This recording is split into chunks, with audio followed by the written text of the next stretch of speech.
Question है कि 3 charges Q, 2Q and 8Q are to be placed on 9 centimeter long straight line. Find the positions where the charges should be placed such that the potential energy of this system is minimum. 3 charges है, एक Q है, एक 2Q है और एक 8Q है। उनको एक 9 सेंटीमीटर लॉन्ग स्ट्रेट लाइन में पे रखने हैं और कुछ ऐसे अरेंज करके रखने हैं कि उनका पोटेंशियल एनर्जी, सिस्टम का पोटेंशियल एनर्जी मिनिमम आ जाए। एक ये एंड पॉइंट हुआ। अब बीच में ऐसे अरेंज करने हैं इनको कि पूरी सिस्टम का पोटेंशियल एनर्जी जो आए वो मिनिमम आ जाए और ये 9 सेंटीमीटर लॉन्ग है।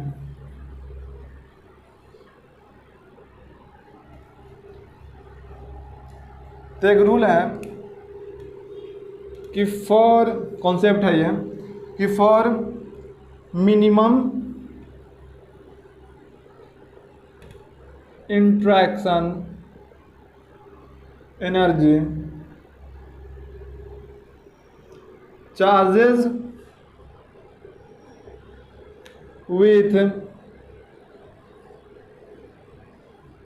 greater magnitude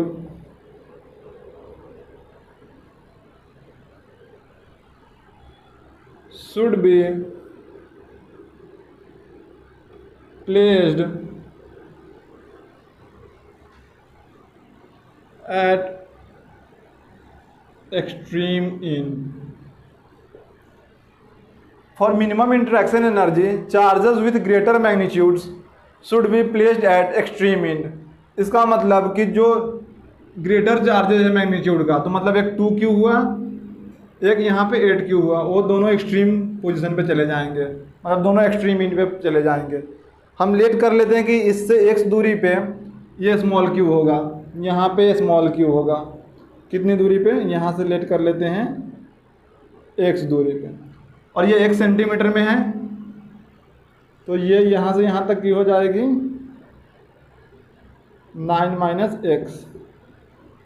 ओके, ये इसके बीच की डिस्टेंस होगा, ये इसके बीच का डिस्टेंस हो गया। अब यूनिट निकाल लेते हैं।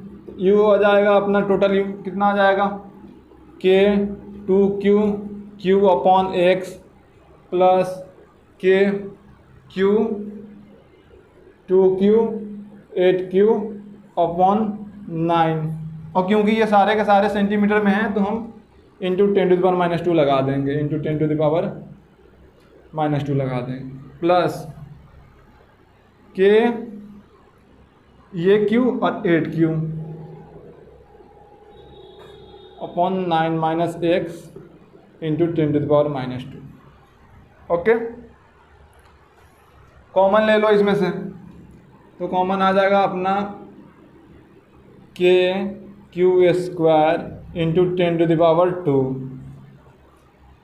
इसमें बच गया 2 upon x plus 16/9 plus 8 upon 9 - x। ये यूनिट हो गया, सिस्टम का पोटेंशियल एनर्जी हो गया। अब हमको कह रहे हैं कि मिनिमम फाइंड करो। तो फॉर मिनिमम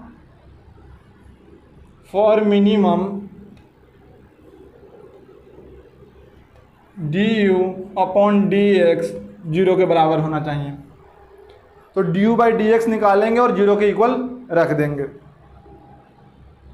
तो du upon dx equal to, ये तो सेम इतना ही रहेगा, कांस्टेंट है, KQ² इंटू 10⁻²। इसका डिफ्रेंसिएशन हो जाएगा -2 अपॉन x², और इसका डिफ्रेंसिएशन 0, और प्लस इसका डिफ्रेंसिएशन कितना होगा? तो इसका डिफ्रेंसिएशन भी होगा 8 अपॉन 9 - x का होल स्क्वायर। डिफ्रेंसिएशन करने आता है ना, कर लेना, तो इतना ही आएगा।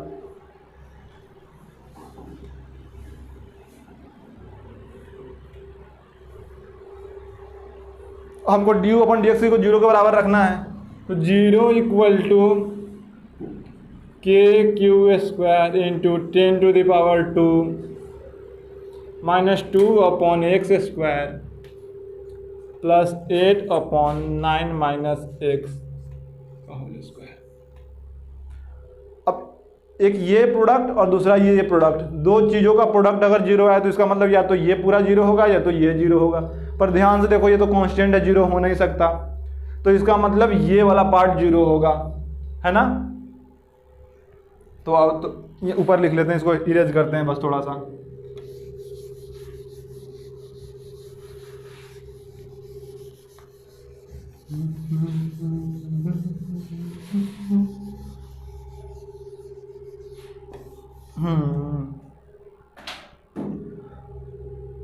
इट्स मीन इम्प्लाइज दैट, अब ये तो जीरो हो नहीं सकता तो ये जीरो होगा, तो -2/x² प्लस 8/9 - x का होल स्क्वायर इक्वल टू 0। तो और 2/x² इक्वल टू 8/9 - x का होल स्क्वायर हो जाएगा। ठीक, इम्प्लाई दैट, अब आगे देखो 2 से ये 8 कट जाएगा तो आएगा 1/x इक्वल टू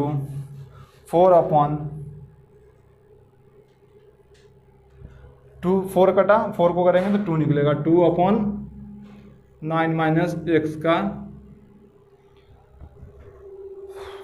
अब क्रिस क्रॉस मल्टीप्लाई करो, अब ये क्रिस क्रॉस मल्टीप्लाई होगा तो कितना हो जाएगा, 9 - x इक्वल टू 2x, तो 3x इक्वल टू 9 सेंटीमीटर, तो सो x इक्वल टू कितना हो जाएगा, 3 सेंटीमीटर। थस यही आंसर है। और अगर आप लोगों को कोई क्वेश्चंस डाउट हो, चाहे वो क्वेश्चन किसी कंपटीशन का हो, बस फिजिक्स से रिलेटेड होनी चाहिए, चाहे वो जेई का हो, नीट का हो, जेई एडवांस का हो, या कोई अदर कंपटीशंस का भी हो, अगर फिजिक्स से रिलेटेड है तो आप लोग कमेंट में क्वेश्चन लिख सकते हैं, हम सॉल्व कर देंगे। ओके।